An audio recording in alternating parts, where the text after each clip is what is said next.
mbega ni kubera iki Imana ibikora? Mbega ni kubera iki Imana ifata iyo decision? Mbega ni kubera iki Imana ishobora kwiyumvira gutyo oye ikaza igakura ko ibintu byose iketablisi byayo? Ni kubw'ineza y'uwayo. Amen. Wari ukwiye kuvuga uti amen cyane. Ni kubw'ineza y'umukunzi wayo, ni kubw'ineza y'uwo yakunze, y'uwo yitangiye. Bibiliya iravuga ngo kubw'urukundo Imana yakunze abari mu isi niko rwatumye itanga umwana wayo, kugira ngo muri we uwumwizera ntazosubira kongera guhangayika, ntazosubira kongera kubabara, ntazosubira eka mbere no kubabazwa, ahubwo azobeho ubuzima bumeze neza bwa bukira. Uko niko birivuga. Icyo nicyo gituma Imana iza igahaguruka mu bumana bwayo no mu bushobozi bwayo n'ingabo z'abamarayika. Kenshi ntabyo tubona, nicyo gituma dukunze kwibaza ibibazo byinshi, mbega inye bizokorwa gute? Imana yije ntibiboneka, mugabo ni ukuri.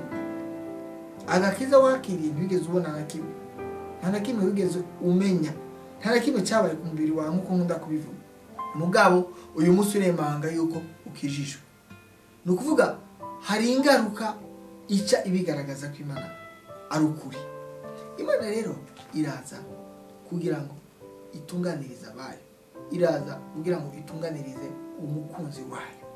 Nicyo gituma ibikora gutyo kugira ngo uwayo agubwe neza, kugira ngo uwayo amererwe neza.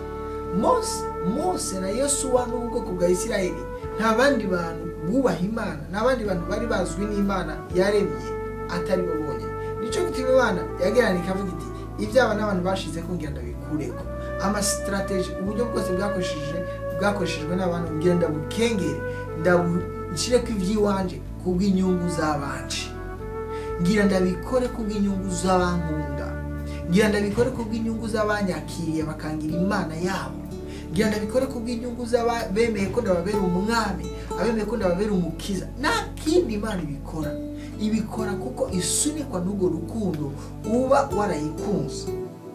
Ntibikora kubera yuko uri intungane, ntibikora kubera yuko wakoze ibikorwa byiza, ntibikora kubera yuko atabyaha uba wakora. Ibikora kuko muri wewe iba yabonyemo ubumana bwayo, ibikora kuko muri wewe iba yabonyemo kameremere yayo. Biravuga ngo niwizera n'umutima wawe ukatura n'akanwa kawe uzokizwa. Bisobanurwa ngo muri wewe hari ikintu gica kiza kuba muri wewe, muri wewe hari ubundi buzima buca buza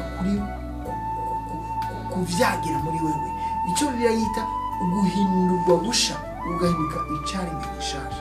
Iyo Imana imaze kukubonamo iyo identite, iyo Imana imaze, nta kindi, ntugendere mu bikorwa ukora, ntugendere mu byiza ukora, ntugendere ku bibi ukora, kubera yuko ibyo Imana si byo yubakirako. Imana ikintu cya mbere yubakirako, ibanza kuraba yuko muri wewe harimo kamere yayo, ibanza kuraba ko muri wewe harimo ubuzima bw'ubumana bwayo biciye muri muhemu wayo. Iyo imaze kubikora, ikintu ica yitwararika no kukugirira neza, ikintu ica yitwararika no kuguha umugisha nshuti yawe, ikintu ica yitwararika no kugira ngo ubeho neza. Reka nongereze ku ikindi kintu. Burya mwari muzi yuko n'abantu batazi Imana burya nabo bagirirwa neza n'Imana, mugabo biratandukanye. Ngenda kubwira yuko abantu twese tuba muri iyi si turaba Imana, mugabo muri twebwe harimo abitwa bayo, abana b'Imana, ukuvuga bakiriye kamere yayo. Twese turagirirwa neza nayo. Naba batayishima, naba batanayikeneye, baragirirwa neza nayo. Ko biravuga ngo imvura igwira babi ikagwira n'abeza. Bisobanurwa ngo hariho abantu b'Imana bafise kamere y'Imana, hariho n'abantu b'Imana mu buryo baremwe n'Imana. Abo nabo barahabwa umugisha, abo nabo bari muri iyi migisha mubona, nibo babona bafise ibi byose mubona bafise. Mugabo hari ahantu hagera Imana ibi byose n'ibyabo bantu bose ikabikengera kubw'inyungu y'ufise kamere yayo. Hari ahantu bigera Imana igahaguruka ku ntebe yayo y'ubumana, ku cubahiro cayo c'ubumana, ikaza kubw'inyungu z'uwufise kamere yayo muri we.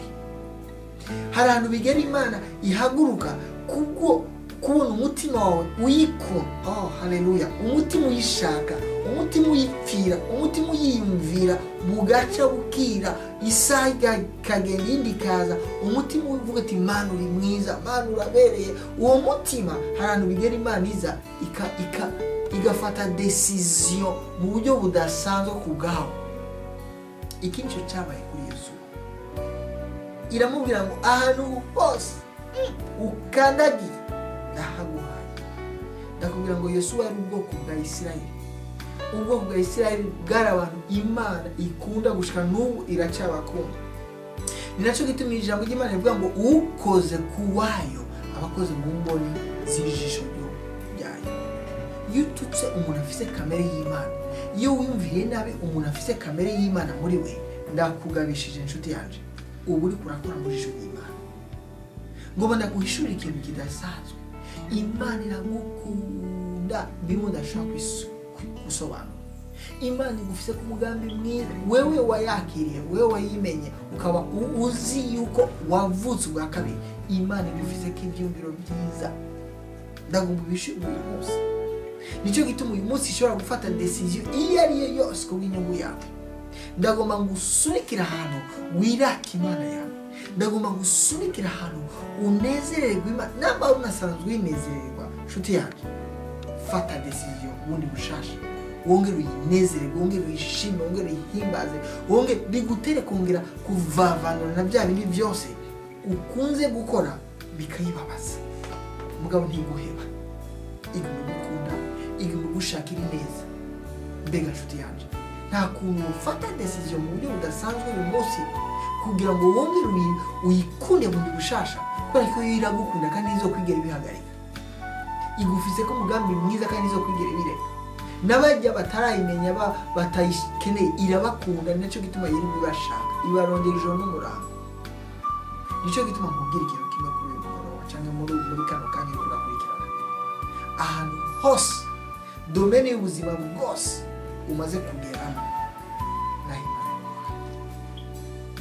ushobora kuri mu mahanga, ushobora kuri muri Afurika, ushobora kuri ahariho hose domene y'ubuzima bwose umaze gushikamo, umenye ngo Imana yaraguhaye. Kandi Imana yirengagije bijya byose byashizweho n'abana b'abantu. N'ubu iracirengagiza kuri bijya byose abana b'abantu bagenda barashira hajya bagatondekanya ngo ati turafasha amadecision.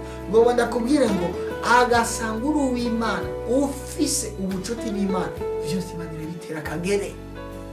Byose Imana irabikengera kubw'ineza yawe.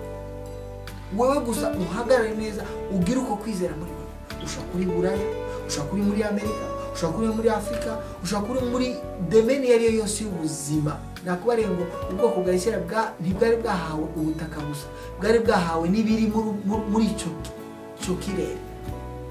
Bisobanura ngo domene y'ubuzima bwose urimo, amashuri ugezemo Imana irahaguhaye, economiquement Imana irahaguhaye, spirituel ahantu hose uhishurirwa icyo kintu. Umenye ngo ahantu hose domene y'ubuzima bwose ukugize Imana irahaguhaye hose. Kandi si ibyo gusa, Imana irasangangura, iramenagura ibintu byose umwana w'umuntu yigeze kugutambikiza imbere. Imana irasambagura ibintu byose Satani yagerageza kugushira imbere. Imana iri determine gukura ikintu cyose cyo kubera intambamyi kugira ngo ntiwinjire mu mugisha wawe. Imana iri determine gukura ikintu cyose cyo bera intambamyi ubumana bwayo bukuzaniye umugisha wayo. Kubera iki? Kubera ko wayo nakindi. Ntujyaje ngo wibaze ngo nukora kuri gitangaza, ntujyaje ngo wibaze ngo nukora ko wakoze ibintu bihamba, ekabe namba nuko yakubonye mu bumana bwayo, nuko yakubonye mu inyota yayo, nuko yagusanzemo ukuyihimbaza, nuko yagusanzemo ukuyitazira, nuko yagusanzemo ukuyimenekera, kuyama hafi. Nta kindi cyayikweze gufata decision yo kukubwira ngo aho nyene iyo domaine ugezemo ni rwawe ndahaguhaye.